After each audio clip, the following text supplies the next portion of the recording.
Y justamente para hablar un poco más de este tema, tenemos en la línea telefónica a Luis Miguel Carriedo, especialista en materia electoral, que cuenta con más de 12 años de experiencia asesorando en esta materia, en lo electoral, en el caso mexicano, que tiene sus peculiaridades. Así que primero que todo, muy buenas noches, Luis Miguel, y muchas gracias por tu tiempo. Muy buenas noches, César, Elizabeth, un gusto estar con ustedes y con el auditorio del canal del Congreso. Te saluda César Aldama y también Elizabeth Cano, ¿cómo estás? Así es, muchísimas gracias por esta entrevista que concedes al canal del Congreso, ya que es muy importante en estos momentos tener muy claro y saber en sí qué es la veda electoral. Bueno, pues por supuesto, la veda electoral es una figura que no es solamente privativa de México, existe en España, por ejemplo, esto que se llama como un periodo de reflexión previo a que se abran las urnas y se ejerza el derecho al voto. Nuestra ley establece, ya lo decían ustedes muy bien, en su artículo 251, una restricción a proselitismo, mítines, llamados al voto.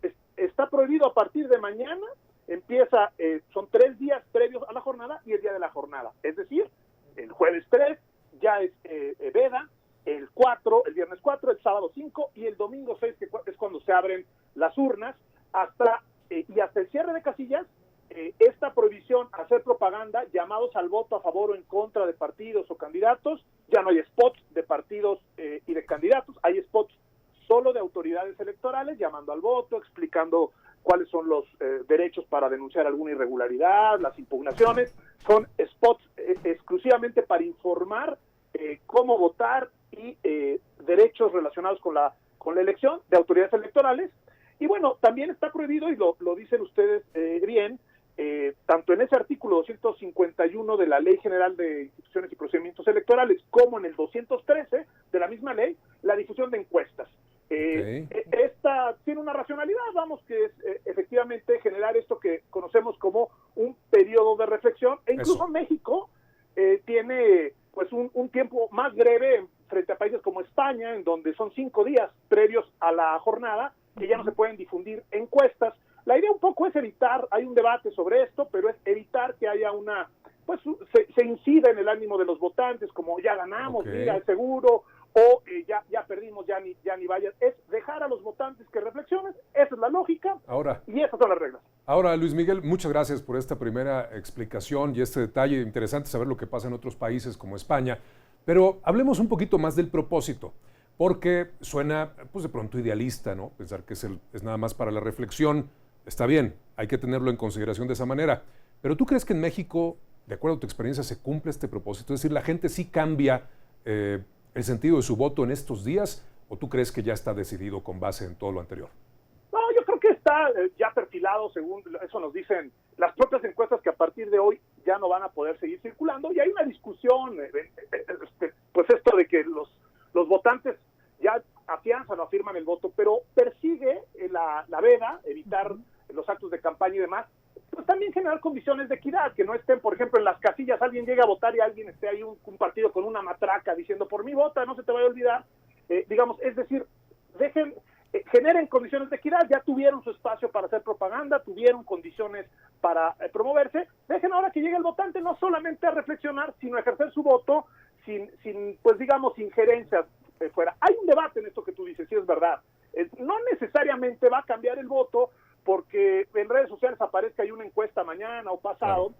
También tenemos experiencias en donde las encuestas, creo que es parte de la racionalidad, suelen mentir algunas, hay algunas serias, pero otras, pues ya cuando es la elección, la nota es discutir qué tanto se equivocaron las encuestas, ¿no? Y es otro debate importante, no solo en México, en el mundo y en varios procesos electivos, pero me parece que tiene esa racionalidad, ¿no? Ese es nuestro modelo de ley mexicana, sí tiene elementos restrictivos, pero insisto, tampoco son elementos, pues, propios, que México es más restrictivo que otros países. Pues hay cierto consenso en generar un periodo de campaña, generar condiciones para que en ese momento expresen sus ofertas y después darle una pausa al elector. Se habla un descanso. De reflexión y también, pues, no generar estas condiciones de que se viole la equidad entre los actores políticos, que tengan más o menos el mismo entorno de competencia, lo más razonablemente equitativo, y también la mayor libertad del elector para que no tenga presiones ahí en las casillas o mítines ahí en cada esquina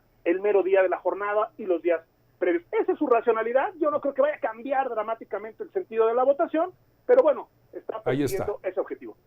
Perfecto. Luis Miguel, y también, ¿quiénes están obligados a cumplir?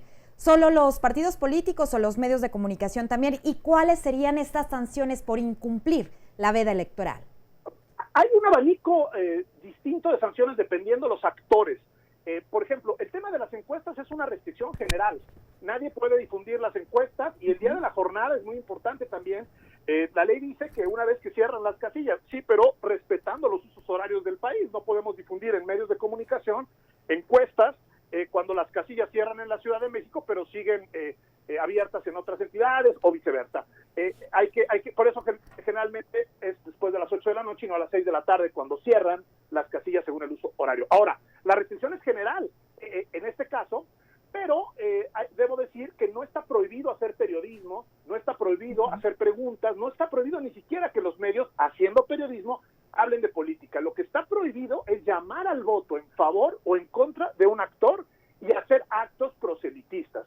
Voy a poner un ejemplo rapidísimo. Sí. En 2009, previo a los días de la elección, que también luego hay filtraciones de último momento, pues hubo alguna filtración de algún actor político que traía unos dineros ahí en un aeropuerto, y era veda. Un medio de comunicación lo entrevistó para cuestionarlo, hacer periodismo. No es, no puedo hablar de periodismo, no puedo ejercer mi libertad. No, hacer periodismo, no para pedir votar por él o en contra.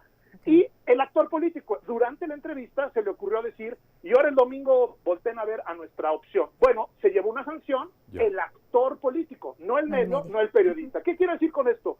Nadie se tiene que limitar en leer. Si pasa algo periodístico, los medios tienen derecho a registrarlo. Lo que no se puede es que llamen a votar a favor o en contra de nadie, porque eso es lo prohibido, o que haya actos de propaganda, y todos son regulados. Eso creo que sí es importante ponerlo. No es una zona de silencio. Los gobiernos también es el otro pilar importante. Todos los gobiernos e instituciones públicas están en esto que llamamos veda desde que arrancaron las campañas. Por supuesto. Porque la Constitución les prohíbe difundir propaganda gubernamental o hacer presumir sus logros o hacer actos públicos inaugurando puentes y esto durante la campaña. Pero tampoco es una zona de silencio. Pueden hablar de salud, de protección civil, de casos de emergencia. Las conferencias de salud son totalmente legales y están hablando de cuestiones útiles para la población. Entonces, sí hay particularidades. No es una prohibición de silencio absoluto. Es no llamar al voto, no hacer propaganda. Está clarísimo. Está clarísimo y te agradecemos de verdad mucho por estos minutos aquí. Luis Miguel, vamos a estar al pendiente también de tus redes sociales y de todo lo que manifiestes, porque se viene la elección este domingo. Gracias por tu tiempo. Buenas noches. Buenas noches a ustedes y al auditorio. Voten en libertad completamente este domingo y que sea lo que decida las urnas. Perfecto. Bueno, pues muchas gracias, Luis Miguel, por esta